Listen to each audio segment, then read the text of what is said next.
John Chester, and this is my shadow box. As you can see, the shadow box contains several pieces of military regalia. All of this serves several purposes.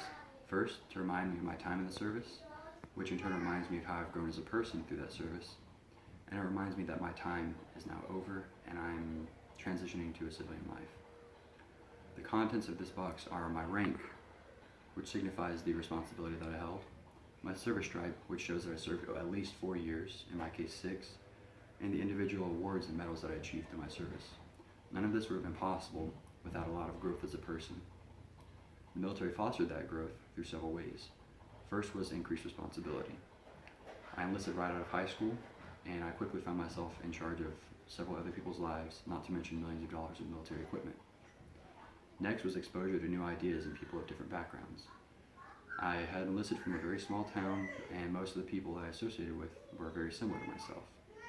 The military changed that, and I found myself working with people from all over the country. I was also constantly pushed out of my comfort zone. Being a leader of Marines, I was never allowed to turn down a challenge.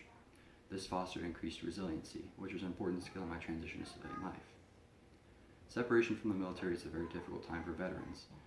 It comes with a lot of challenges such as finding gainful employment and coping with the loss of the brotherhood that you have in the military. There are several coping mechanisms. One is finding a new community to identify with, and another is maintaining an important connection or reminder to your past. This shadow box serves that second purpose. It reminds me of my time in the service, which again allows me to reflect on the growth that I've attained as a person, and encourages me to take on every new challenge that arises as I transition into civilian life. Thank you.